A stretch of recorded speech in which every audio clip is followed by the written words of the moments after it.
No podemos relacionarnos de forma sana con alguien de quien sabemos poco o nada. La intimidad y la confianza son directamente proporcionales al grado de conocimiento e información que se tiene sobre la persona y a la profundidad de la relación que se establece con ella. Para tener clara nuestra relación con Dios, necesitamos saber quién es Él, cuáles son sus características y cómo se relaciona con nosotros. En este episodio, quiero reflexionar un poco en la pregunta ¿quién es Dios? Así es que quédate conmigo, está comenzando tu programa Fe para Hoy.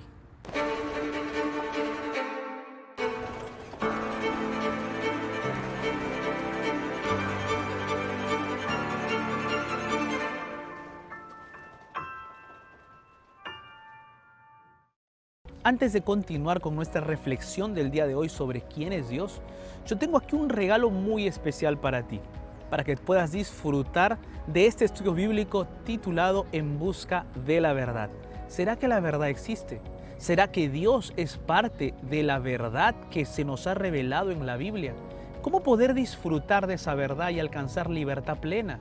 Pues bien, yo te invito para que solicites gratuitamente este estudio bíblico a través de nuestra página web nuevotiempo.org/escuela bíblica, o si no también a través de nuestro número de WhatsApp más 55 12 98 100 14 60. Y recuerda que cuando solicites este estudio bíblico te harás parte de la escuela bíblica más grande del mundo. Así es que solicita ahora totalmente gratis.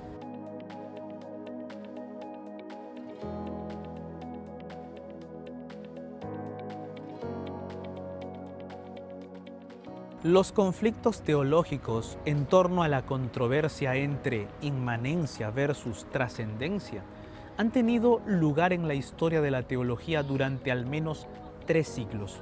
Sin embargo, antes de ofrecer una visión general de la historia de este tema, quiero asegurarme de que tú, mi querido amigo o amiga, sepas exactamente de qué estamos hablando. Entonces vamos a definir los términos. La inmanencia es la capacidad que tiene Dios de estar cerca de su creación y, en cierto sentido, de identificarse con ella. Encontramos esta capacidad de Dios en varios textos de la Escritura. Uno de los pasajes que mejor describe la inmanencia divina se encuentra en la conversación del apóstol Pablo con los atenienses en el Areópago. Pablo dijo allí, en Hechos capítulo 17, versículo 27 y 28, lo siguiente: para que busquen a Dios, si en alguna manera, palpando, puedan hallarle, aunque ciertamente no está lejos de cada uno de nosotros, porque en Él vivimos y nos movemos y somos, como algunos de vuestros propios poetas también ha dicho, porque linaje suyo somos. En los diálogos del libro de Job, también podemos identificar la capacidad que tiene Dios de acercarse a los seres humanos, es decir, de ser inmanente. En el libro de Job vemos que el Espíritu de Dios sostiene la creación y por lo tanto está muy cerca de todos los seres creados. Esas referencias las podemos encontrar en Job capítulo 27, versículo 3, Job capítulo 33, versículo 4 y también en el capítulo 34. Ya en el Nuevo Testamento encontramos al propio Jesús atribuyendo al Padre el dominio sobre los elementos de la naturaleza, como la lluvia y el sol, así como el sustento de las aves y el cuidado de las flores. Eso lo podemos encontrar en Mateo capítulo 5, versículo 45, Mateo capítulo 6, versículo 25 al 30 y también en Mateo capítulo 10. La trascendencia divina es la característica que posee Dios de ser infinito, grande, más allá de los cielos e inaccesible. También encontramos referencias bíblicas que apoyan esta faceta de Dios. El sabio Salomón escribió en Eclesiastés capítulo 5, versículo 2 lo siguiente: no te des prisa con tu boca, ni tu corazón se apresure a proferir palabra delante de Dios, porque Dios está en el cielo y tú sobre la tierra. Por tanto, sean pocas tus palabras. Isaías, el profeta mesiánico, escribió lo siguiente. En Isaías capítulo 6, versículo 1 dice que en el año que murió el rey Usías, él vio al Señor sentado sobre un trono alto y sublime, y sus faldas llenaban el templo. Estos son solo dos de los muchos textos que demuestran que Dios es realmente trascendente. Después de todo lo que hemos visto hasta ahora, alguien podría pensar que la Biblia se contradice en estas dos características de Dios. Sin embargo, sucede exactamente lo contrario. Las Escrituras tienen una posición única, el equilibrio entre estas dos características de Dios. Es decir, Dios es tan inmanente como también es trascendente. Él es grande, sublime, majestuoso, pero al mismo tiempo es próximo y es un amigo y un compañero en nuestra caminata de la vida.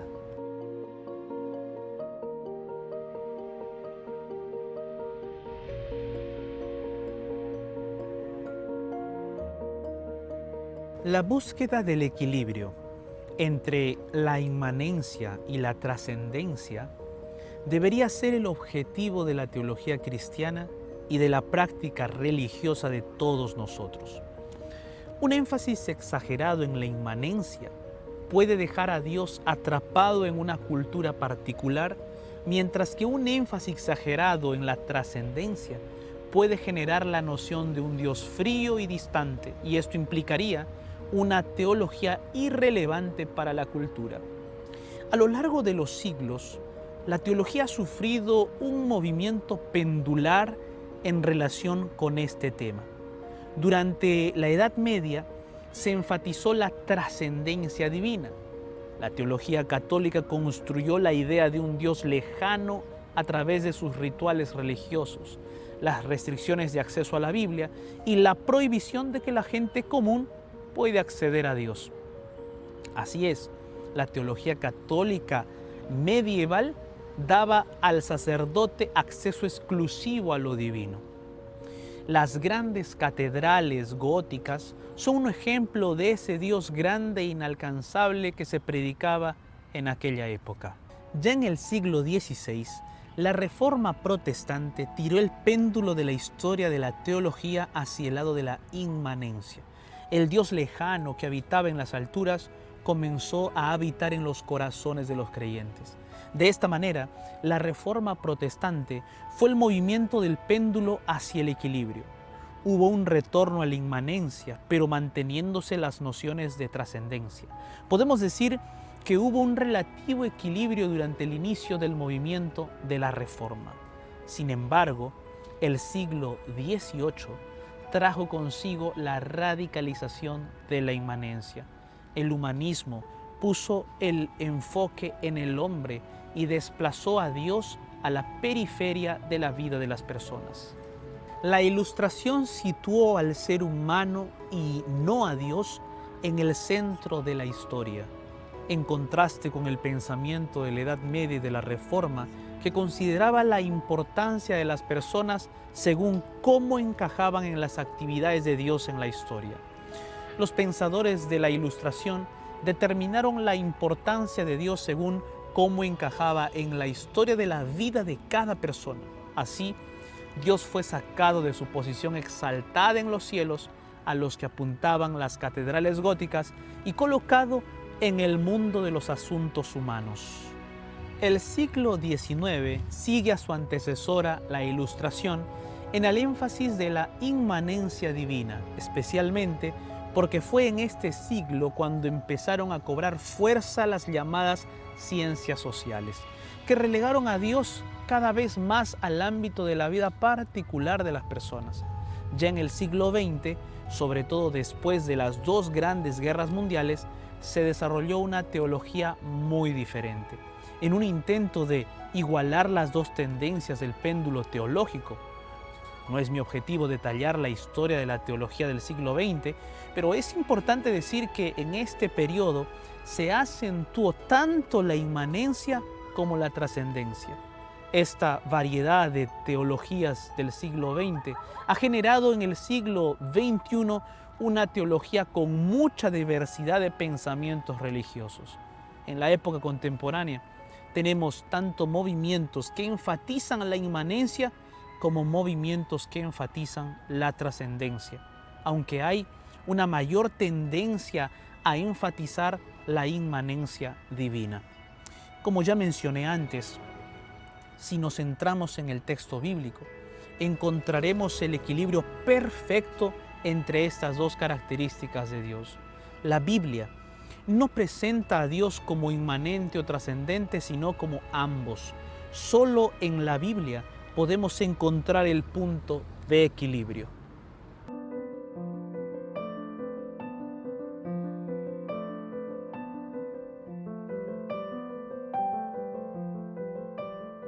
Hay otro punto sobre la identidad de Dios que genera controversia. Se trata de una afirmación que se escucha comúnmente. El Dios del Antiguo Testamento se diferencia del Dios del Nuevo Testamento. Pero ¿eso será verdad? Especialmente son los críticos de la Biblia quienes plantean que el Dios del Antiguo Testamento es muy diferente del Dios del Nuevo Testamento. Ellos, en realidad, quieren disminuir la autoridad del texto bíblico con ese argumento. Uno de los mayores enemigos del cristianismo es el biólogo Richard Dawkins. Es uno de los exponentes del neoteísmo y un activista muy activo del movimiento anti-Dios. Sobre este asunto de que en la Biblia hay dioses diferentes, él escribió lo siguiente: el Dios del Antiguo Testamento es quizás el personaje más desagradable de la ficción, celoso y orgulloso, un controlador mezquino, injusto e inflexible, un genocida étnico, sanguinario y vengativo, un perseguidor misógino, homófobo, racista, infanticida, filicida, pestilente, megalómano, sadomasoquista y malévolo. Los que están acostumbrados a su forma de actuar desde la infancia pueden llegar a insensibilizarse ante el terror que sienten. Esta descripción de Dawkins es fruto de su odio a Dios y a la naturaleza. No vamos a discutir los argumentos del biólogo sobre la existencia o no de Dios, pero todos los argumentos que plantea en sus libros ya han sido respondidos satisfactoriamente por los pensadores cristianos.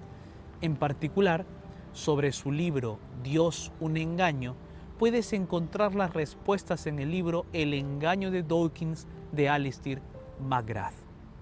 Quiero centrarme en esta cuestión planteada por Dawkins sobre la supuesta diferencia entre el Dios del Antiguo Testamento y el Dios del Nuevo Testamento.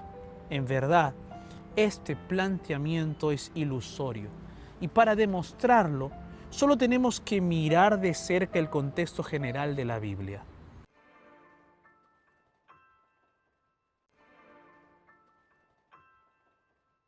Los que plantean la supuesta oposición entre el Dios del Antiguo Testamento y el Dios del Nuevo Testamento suelen remitirse a la controversia entre justicia y el amor.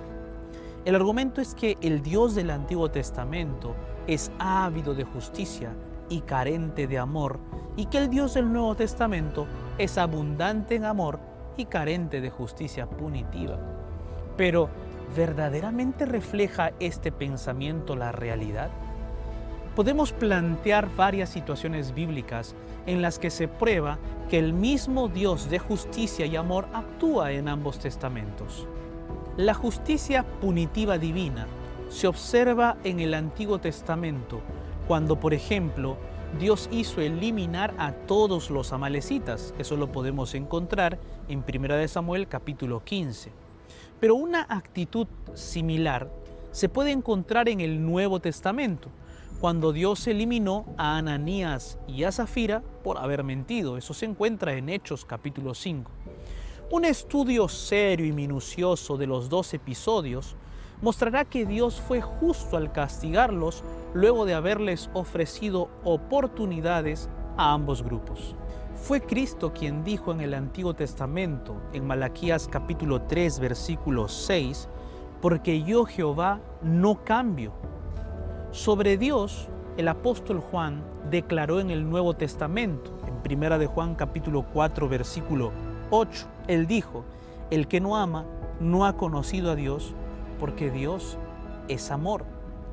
En el Antiguo Testamento está escrito algo similar. Si nosotros leemos allí en Jeremías capítulo 31, versículo 3, dice así: Jehová se manifestó hace ya mucho tiempo diciendo, con amor eterno te he amado, por tanto te prolongué mi misericordia.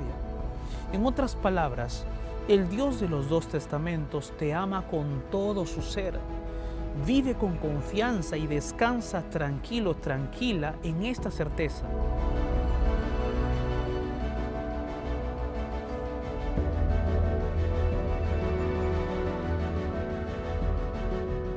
No hay dos dioses diferentes en el Antiguo y el Nuevo Testamento. Ya hemos visto que en ambos testamentos hay un perfecto equilibrio entre la justicia y el amor, y que Dios actúa con ambas características en estas dos secciones de la Biblia. Pero hay un aspecto aún más hermoso en todo esto. No solo el Dios del Antiguo Testamento y del Nuevo Testamento es el mismo, sino que también conocemos su identidad. En un diálogo en el Nuevo Testamento, Jesús menciona en el capítulo 8 del Evangelio de Juan, versículo 58, lo siguiente.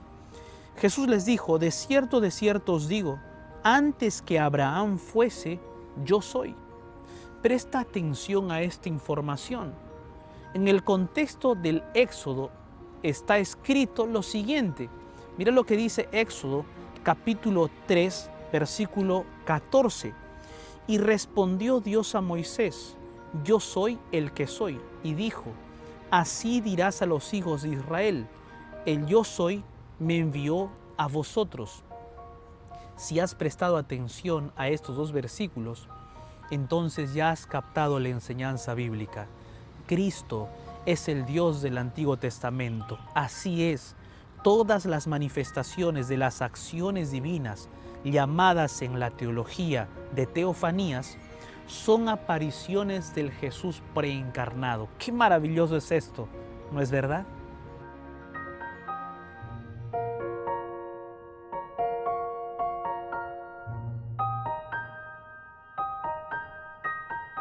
Sería imposible hablar de todas las características de Dios. La razón es muy sencilla. No es posible decir todo sobre un ser que es infinito. Por definición, Dios está por encima de cualquier concepto humano. Sin embargo, vamos a detenernos en tres características generales de Dios que engloban la mayor parte de las cosas que conocemos de Él, recordando que solo conocemos lo que Él ha querido revelar de sí mismo.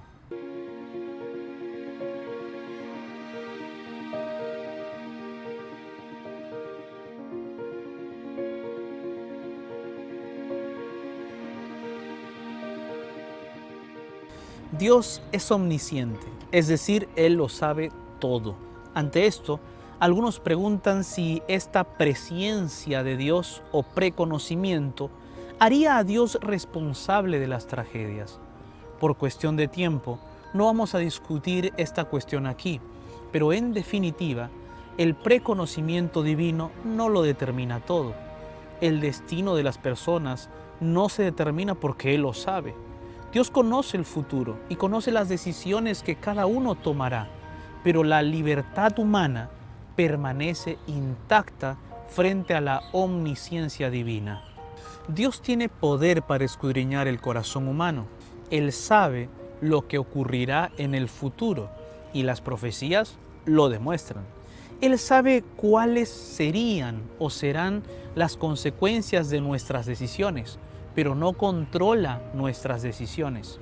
La Biblia es clara al afirmar que es imposible para nosotros comprender la mente de Dios. Los autores bíblicos siempre han quedado muy impresionados por la mente de Dios. Es interesante que a pesar de la omnisciencia, al Señor le guste interactuar con nosotros y mantener conversaciones interesantes. Dios es omnipotente, es decir, puede hacer todo. La Biblia es muy clara al respecto. En el libro de Apocalipsis, el apóstol Juan escribió, en Apocalipsis capítulo 1, versículo 8, dice lo siguiente: Yo soy el Alfa y la Omega, principio y fin, dice el Señor, el que es y que era y que ha de venir, el Todopoderoso. Esta característica divina también ha provocado malos entendidos en algunas personas. Algunos quieren poner a Dios en situaciones filosóficas difíciles, con preguntas como: si Dios puede hacerlo todo, ¿podría construir un círculo cuadrado? Este tipo de indagación es un intento de desautorizar o ridiculizar la teología. Sin embargo, ni siquiera los filósofos ateos aceptan este tipo de preguntas, porque saben que es una imposibilidad lógica. C.S. Lewis presenta un interesante argumento que nos ayuda a entender mejor esta cuestión. Lewis argumenta que la omnipotencia divina no le quita a Dios la inteligencia ni deshace las leyes y las órdenes que Él mismo ha establecido.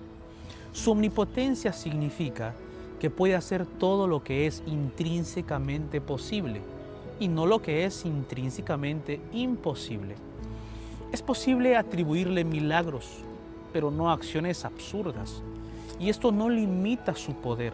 Por ejemplo, si alguien afirmara lo siguiente: Dios puede dar a una criatura el libre albedrío y al mismo tiempo puede negárselo, no habría dicho nada sobre Dios, porque las palabras sin sentido no adquieren mágicamente significado simplemente porque le añadimos la frase Dios puede. La omnipresencia es otra característica divina y se refiere a la capacidad de estar en todas partes a la vez. Al respecto, el apóstol Pablo afirmó lo siguiente en Efesios capítulo 4, versículo 6. Dice así: un Dios y Padre de todos, el cual es sobre todos y por todos y en todos. En otro texto, también, el apóstol declara lo siguiente en Romanos capítulo 8, versículo 9. Él dice: mas vosotros no vivís según la carne, sino según el Espíritu, si es que el Espíritu de Dios mora en vosotros, y si alguno no tiene el Espíritu de Cristo, no es de Él. Quizá el pasaje más conocido sobre la omnipresencia divina sea el que David escribe en Salmo 139, del versículo 7 al versículo 12. El texto dice: ¿a dónde me iré de tu espíritu? ¿Y a dónde huiré de tu presencia? Si subiere a los cielos, allí estás tú. Y si en el Seol hiciere mi estrado, he aquí, allí tú estás. Si tomare las alas del alba y habitare en el extremo del mar, aún allí me guiará tu mano y me asirá tu diestra. Si dijere: ciertamente las tinieblas me encubrirán, aún la noche resplandecerá alrededor de mí. Aún las tinieblas no encubren de ti, y la noche resplandece como el día, lo mismo te son las tinieblas que la luz. La omnipresencia divina tiene muchas implicaciones prácticas en nuestra vida. Me gustaría destacar una de ellas. Así como Dios puede estar en todas partes a la vez, puede estar contigo ahora mismo y prestar toda su atención a tus dolores y a tus anhelos. Esto es reconfortante porque el Rey del universo vierte toda su atención para ti. Todo lo que tienes que hacer tú es buscarlo.